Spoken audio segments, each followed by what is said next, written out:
Queridos amigos, hoy vamos a iniciar unos cuantos vídeos sobre un tema que es de enorme actualidad, que es el respeto incondicional a la vida.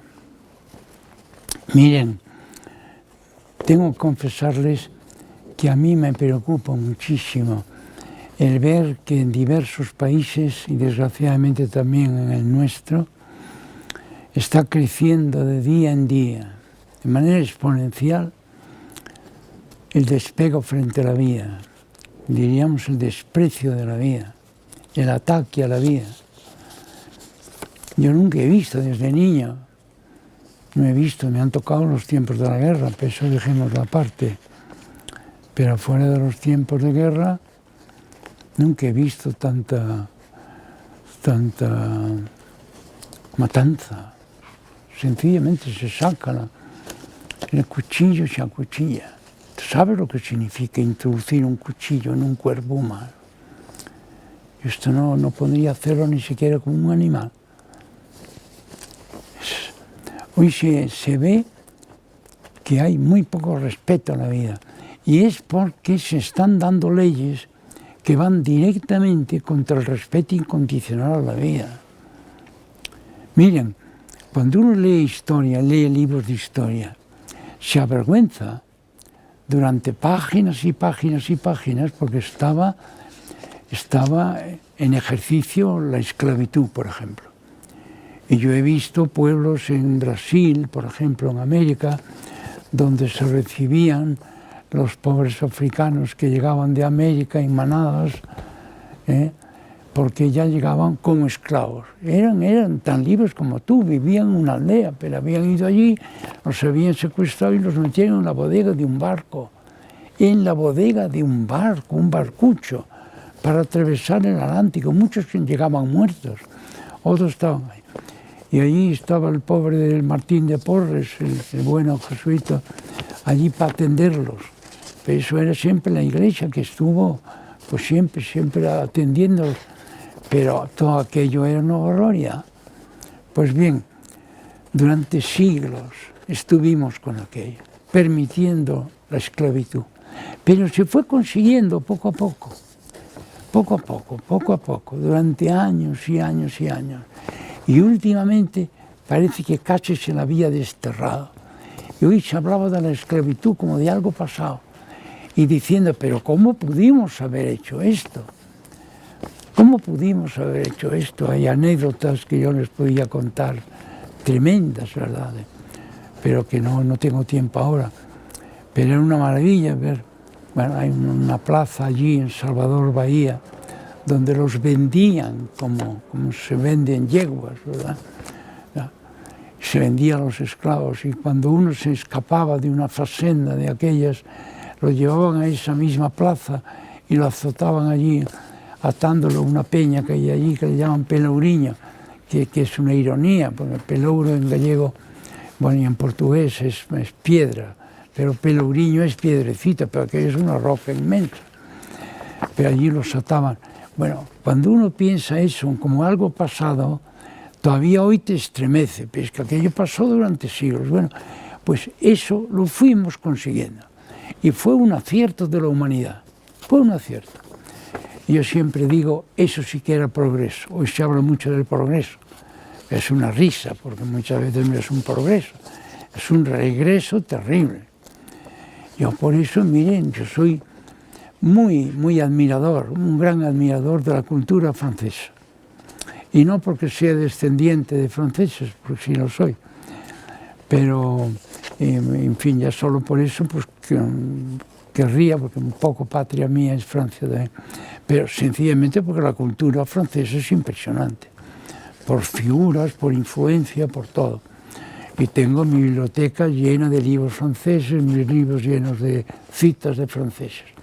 Mi admiración por la cultura francesa en muchos aspectos, científico, literario, etc., es muy grande. Pero claro, ahora mi decepción fue también muy grande cuando veo que el presidente de la República Francesa va al Parlamento francés allí reconocen el aborto como derecho de todas las mujeres y gloriándose de que ellos por primera vez habían conseguido que un parlamento bien pleno se lanzara a esta aventura y diciendo vamos a ser como los abandonados de todo el mundo. Y yo he dicho, este no es mi Juan. Yo admiro a Francia, pero no a esto, perdonen. Esto me parece otra cosa, pero ¿cómo estamos perdiendo así el sentido de lo elemental? Pero Francia, que en cultura, en ciencia, tienen lo más avanzado en pintura, en música, es una maravilla, todo lo que Francia había hecho. Y que ahora me diga el presidente esto es una honra para Francia y va a ser imitado en todo el mundo. Desgraciadamente lo está siendo imitado, que ya ahora en Europa ya quieren también imitar lo mismo. Pero señores, seamos un poco serios. Esto no es lo que yo admiraba en Francia, ¿eh?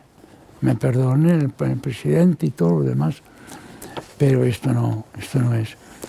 Y yo diría, cada día hay que meditar más en esto, con ese silencio que hablaban en ese recogimiento. Vamos a recogernos para decir a dónde caminamos. ¿Esto es un camino de progreso o de regreso? Porque yo creo que es un inmenso regreso, no progreso. Progreso fue, si me permiten, una alusión a mi infancia. Yo vivía en mi infancia en un pueblecito pequeño al lado de Ferrol y tenía pocas casas, una bonita iglesia, eso sí. Bueno, se había hecho con la ayuda de todo el pueblo, muy bien. Bueno, pero no había nada, no había lugares para distraerse la gente, no había salas de distracción o para que fuera una compañía de teatro a hacer una obra de teatro. No teníamos eso. Hasta que llegó un emigrante que se había ido de Galicia a América, vino con unos cuantos dineros y él dijo, aquí hace falta un casino en este pueblo. En este pueblo hace falta un casino. Y toda la gente dijo, pues sí. Y el gobierno, que ya la Segunda República, tuvieron una idea. Esta idea sí que fue buena. Otras quizá no, pero en fin. Esta idea fue buena, de procurar acabar con el analfabetismo. Y entonces quisieron que en todo pueblo, por pequeño que fuera, hubiera una buena escuela. Ponían condiciones, y era que el pueblo le ayudara. Bueno, mi pueblo ayudó mucho. Les dieron un terreno, en fin, ayudó bastante. Y tuvimos 2 escuelas magníficas con 2 residencias para los 2 maestros. Bueno, pero lo gracioso fue que cuando se inauguró el casino, ahora en el casino se podían allí dar sesiones de cine, sesiones de teatro, celebrar allí festividades, qué sé yo. Era un lugar muy bonito para la convivencia y la cultura. Pero ¿saben cómo le pusieron? Desde el principio, le pusieron Casino Progreso de Francia. Francia era el nombre del pueblo. Casino Progreso de Francia. Dije, pues muy bien. Dije yo cuando lo vi. Dije, mi hombre, pequeño, muy pequeño. Pero ya entonces recuerdo que dije yo, qué bien, es un título pintiparado. Camino Progreso, sí señor. Y siempre que he tratado este asunto, que lo he tratado muchas veces, decía yo, progreso es lo de Francia, por ejemplo. No tenían una sala, no tenían donde hacer cultura, no tenían... Miren, incluso en la guerra, cuando nos pidió el Estado, nosotros estábamos de la parte de Franco, nos pidieron que cada pueblo colaborara con ropa interior para los soldados. Se morían de frío en Teruel, etc., ¿no? Entonces el casino se convirtió en un taller de costura. Una cosa preciosísima, ¿no? Se convirtió en un taller de costura. Y todas las chicas dedicaban X horas al día a ir allí. Había unas montañas de ropa interior, luego venían a buscarla. Muy bien. A mí me dicen, ¿eso es un progreso? Sí, señor, un progreso. Ahora, ¿es un progreso el quitar la vida a un niño? Y que lo pueden hacer todas las chicas sin permiso, incluso de sus padres, que lo tengan con ellos. Yo digo, no, es el peor de los regresos. Y yo por eso dije, tengo que hablar de esto.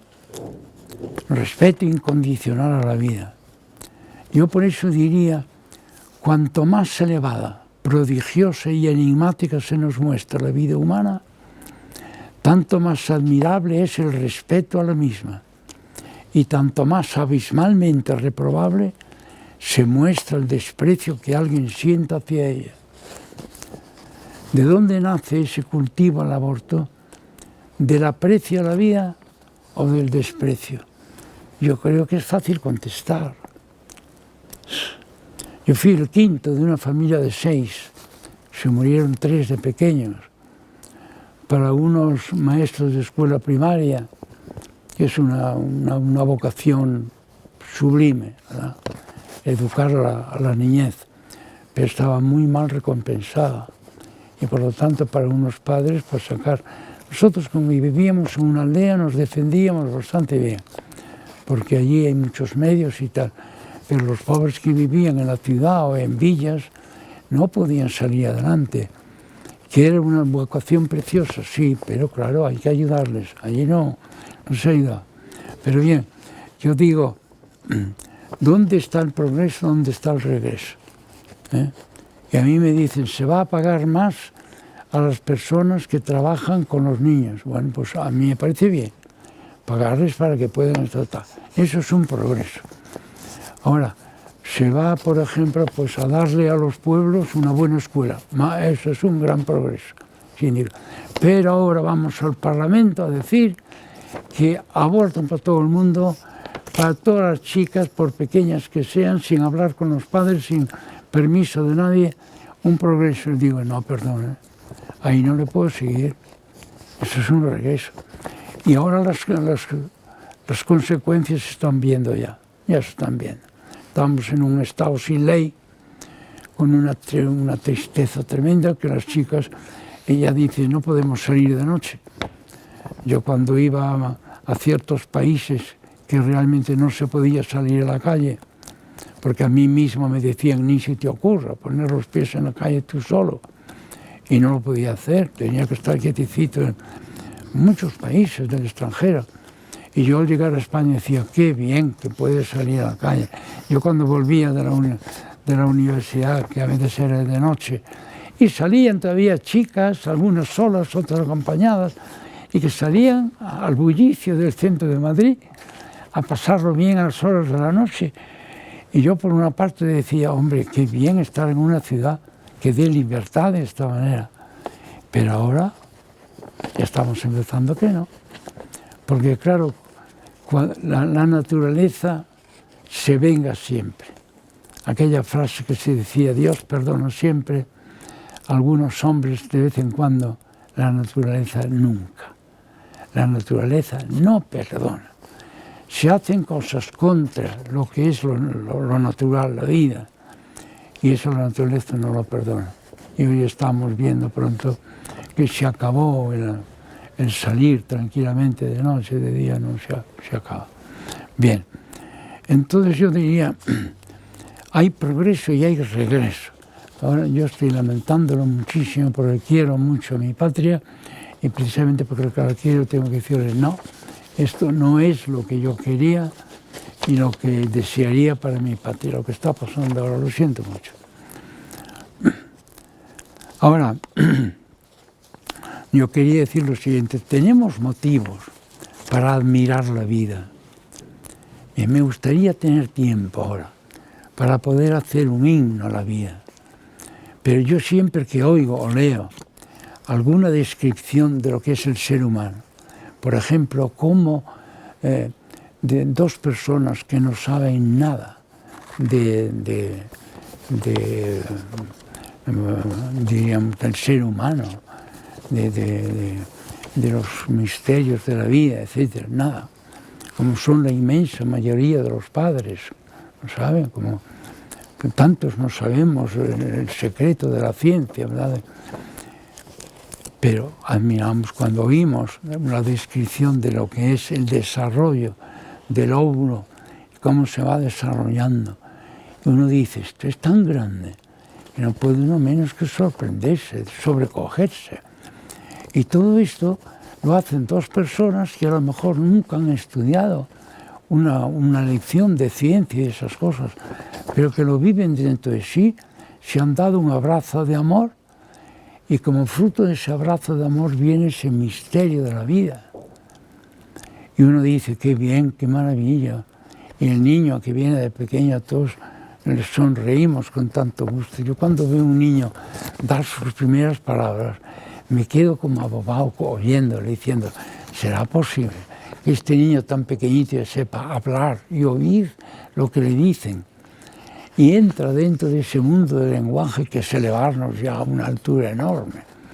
La vida es algo formidable. Los mayores científicos, en cuanto se ponen a hablar de la vida, te dicen, es que no sabemos nada. ¿Habrá vida en Marte? Bueno, ya veremos, ya sabremos, no sé qué, ya hemos ido a Marte, pero no, todo es bruma. Es que la vida es algo realmente maravilloso, es un portento. Son de esos conceptos que cuando uno habla de ellos, les surge constantemente la palabra milagro. Yo, por ejemplo, cuando me pongo a hablar de Beethoven, que me encanta, y Bach, y me pongo a hablar de, qué sé yo, no digo ya la 9ª sinfonía, pero hasta la 6ª, la 5ª, en la misa solemne de Beethoven, la palabra milagro sale constantemente, porque es un milagro de la naturaleza que un hombre fuera capaz de hacer esto, como la misa solemne de Beethoven, o la pasión según San Mateo y San Juan de Bach, ¿no? Milagros. Pero todo eso se queda tan añico cuando uno considera lo que es un niño que nace en el seno de una mujer. Y cuando el niño dice, esto que está aquí es mi madre, esta bendita mujer que está aquí a mi lado cuidándome, esta es mi madre, ser madre. Oye, yo digo, pues que esto es un portento, el que pueda haber alguien que tenga un niño y que ese niño luego hable, escuche, atienda, se dé cuenta de lo que pasa, tenga anhelos, tenga deseos, tenga ansias de ser bueno, ansias de hacer el bien a la gente, llegar a ser un genio, un santo, qué sé yo. Uno dice, oye, es que esto es una maravilla. Porque tú figuras de todos los genios que vamos a un museo y nos quedamos sorprendidos. O cuando leemos la vida de un santo, decimos San Francisco de Asís.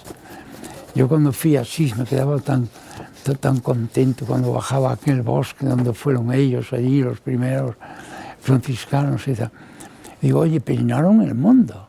Pero después cuando iba a América y veía las misiones franciscanas y las mercedarias, que eran las mías, veía aquello y decía, pero todo esto lo hicieron gentes que vinieron miles de kilómetros hasta aquí, dando la vida por los demás y por la religión y por la fe que tienen.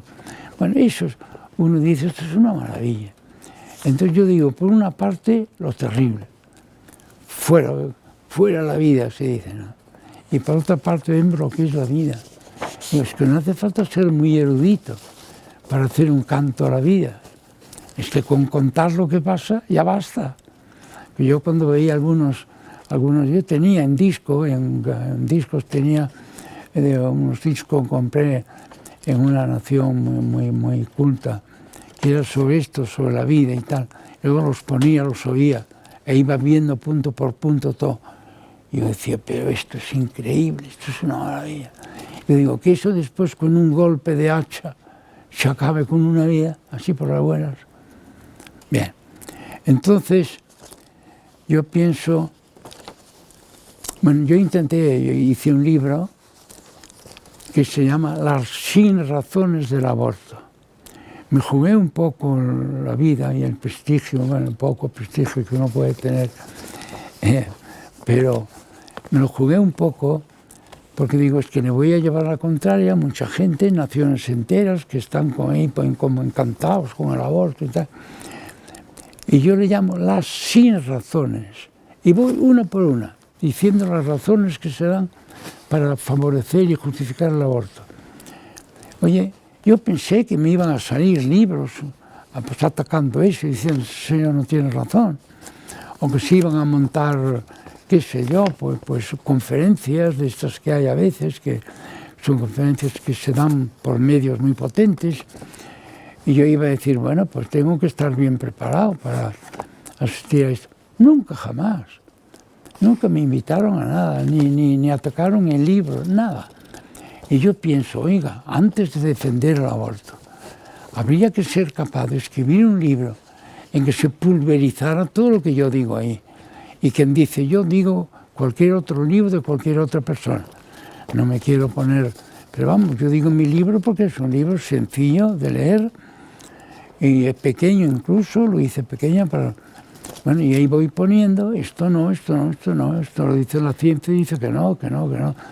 Y yo siempre basándome en la ciencia y en el sentido común y en la filosofía, en la antropología, que es lo que yo más he estudiado, pues yo iba diciendo, esto no va. Ningún ataque he tenido. ¿Pero por qué? Lo que dice un autor alemán que yo conocí y lo admiré mucho, llamado Spemann, Robert Spemann, tiene muy prestigioso allí en Alemania, y murió hace poco. Y él dice en un libro, los que defienden el aborto tienen obligación de demostrarnos que el feto no es una persona, que me lo demuestra. Y dice, porque yo veo en los libros que se escriben, no lo demuestra. El que no necesita demostrarlo es el que lo respeta. Claro, y como yo digo, no señor, es una vida que está en germen, vamos a dársela. Ahora, toda la ayuda a las madres, toda. Eso desde luego. Que una joven tiene un niño y no deseaba tenerlo porque le rompe en los estudios, lo que sea, lo comprendo. Pero ya hay muchas formas de resolver eso, muchas formas. No una ni dos, muchas.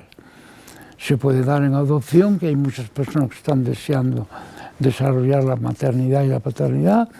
Se puede hacer, en fin, se puede ayudar muchísimo a esas personas. Dejarlas tiradas, no. A mí siempre que me han pedido consejo, yo he dicho, no, usted a su hija atiéndala. Pero que eso se ha portado muy mal, sí.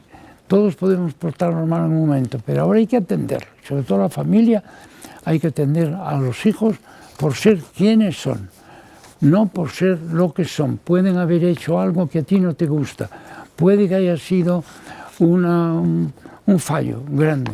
Bueno, pues no le des mimos, pero atiéndela. Es lo que le digo así a veces, medio para que se ríen un poco. No le des muchos mimos, porque ha fallado, ciertamente, si ha sido caprichosa o lo que sea. Pero ahora atiéndela, porque hubo algunos que incluso le mostraron la puerta. Y al próximo día hablaré de eso, ¿verdad?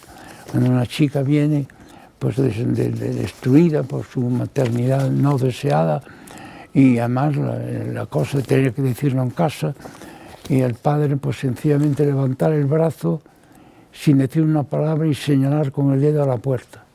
Y la hija marcharse sin decir una palabra. Luego vino a mí a preguntarme qué opino yo de todo esto, qué le tenía que decir. Digo, primero buscarle a su hija. No la deje usted así entregada a todos los vientos, porque hay personas que se han destrozado en todos los aspectos, físicos y morales.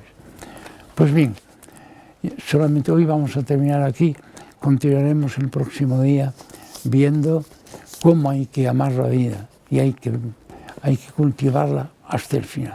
Desde el principio hasta el final. Queridos amigos, muchas gracias. Pero la frase que les iba a decir para hoy, tengo que decírsela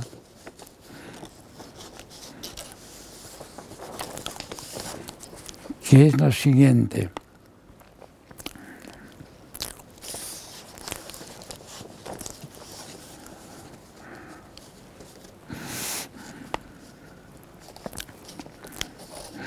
Yo bendigo la memoria de quienes me dieron la vida y me procuraron alimento, vestido y formación.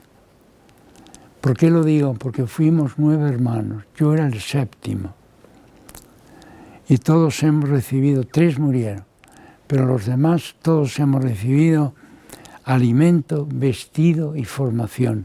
Todos tenemos una carrera para ganarnos la vida. Todos hemos vivido en una familia muy unida, muy unida. Ya se han muerto todos mis familiares se han ido ya a la otra vida, pero se han ido con la conciencia tranquila de haber cumplido bien su misión. Yo digo que esto es una bonita frase. Bendigo la memoria de quienes me dieron a mí y a mis hermanos la vida y nos procuraron alimento, vestido y formación. Y hemos llegado a mayores y hemos procurado hacer algo en la vida. Queridos amigos, hasta el próximo día, si Dios quiere.